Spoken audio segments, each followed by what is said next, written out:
plays. We practice so hard. I don't think anyone can do what we do. And so when people do start to get tired and they start to break down, obviously we didn't. I've seen that many, many times on the offensive side and the defensive side. And I look over there a lot at their team, because that's a really good team. They're really tough, really physical. They've been there, they get it. But I saw a couple of times where they were breaking down.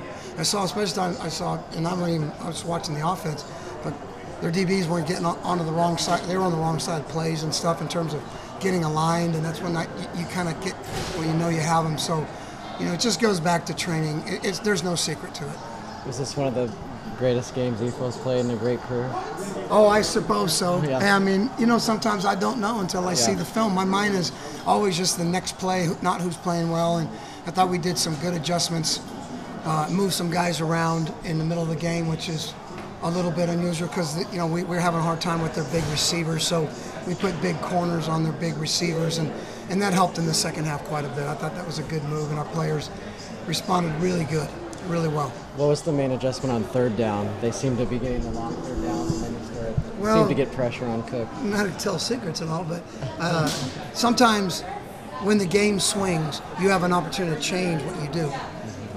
So we changed some coverages and made them think a little bit different. We were playing man under, stuff like that, and now you're getting double teamed and stuff like that. We were taking their key guys out, and it made the quarterback hesitate.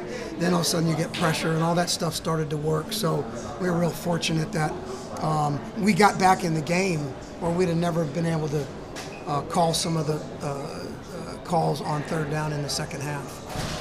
Talk about the game Trey Hill had. He had some big plays early, some big plays down the stretch of the third quarter. He stuck him on Lippett for a while. What was his impact today? Well, the great thing about Troy, if you noticed, he got hurt, and he came out. He couldn't play in the second quarter. So we were in a little bit of a panic. I thought we might have lost him for the year or whatever. I don't know. But he put a brace on at halftime. A brace, big old things. And he's just bugging me. He's behind me going, hey, I can go. And I've never had that situation happen in 30-something years of coaching. And I wouldn't put him in. I didn't put him in. And then sometimes I just trust people's courage. And I did. I just said, I'm going with it. Go. We'll worry about it later. And obviously he really responded. He's a warrior. It's a hard thing to do. I don't want to wear a brace, walk into my office right now. And for him to finish the way he did with that thing on was just really, I think it's one of those things that this is what it's all about, moments.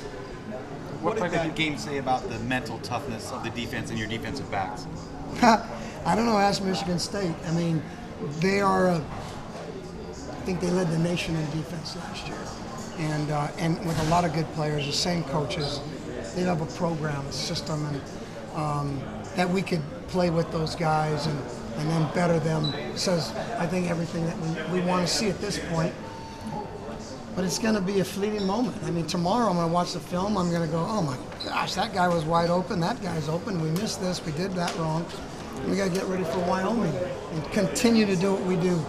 And one thing is, we do get to the next day. That win the day thing is not just a term. Get to the next day, reload, get better, and see how good we can be for the next game. How much different was that second half, your unit in the second half as compared to that first half? The numbers were different. What did you see from your eyes? It was obvious that, you can write a book on a game. I mean, in the second quarter, excuse me, we had some three and outs. We had a punt return, a kickoff return with a penalty, so they were getting great field position on us. It became a field game. For them, exactly what they wanted. Field position game, a team like that, you're backed up, offensively, or you look up and the ball's on the 50-yard line, 1st and 10 with their offense on the field. So how it changed in the second half, we scored. And we made it change. They couldn't just run the football. And on top of it, I don't think they ran the ball very well for their standards. I mean, people thought they would just run it all over us, and they didn't. And they did it from the beginning to the end. They made a couple nice plays, which they're going to. But I think because we could control the run, they threw it.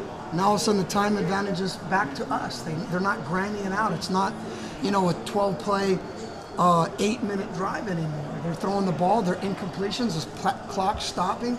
We're stopping them. Now our offense goes boom, boom, boom, and scores. You know, there's a lot of stories in this as I go back and think about it in my head about what was going on, and it was now, hey, let's bring nickel and dime in. Let's change what this quarterback's seeing. Don't let him get comfortable. I'm tired of guys one-on-one and a big giant 14 pushing off on us, which is legal. He did a good job, but we couldn't handle it.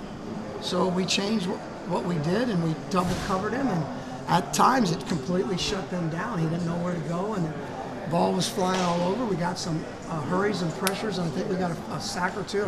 But the main thing, he was just throwing the ball all over the place for incompletions, and that's what we were hoping for. Is there a point you felt like the things changed in your favor? You felt like things were moving in your direction after being? Yeah, I think that I noticed that they started to get tired, and I thought I kind of looked around. I thought they thought that this game was going to be a wipeout, and I think they kind of changed their demeanor a little bit. And then when things change so quickly, it's hard to get back. You talk about momentum. Momentum's hard. You're sitting over there, you're up whatever they were up, and in complete control of the game with that defense they have. The next thing you know, you're behind. Then you're behind by multiple scores. Where'd that come from? It blows your mind, blows the players and the coaches' minds. And they had to go into a mode that I don't think they thought they were going to even come close to having to come up with at the end there. What do you think of Cisse? I don't blink an eye.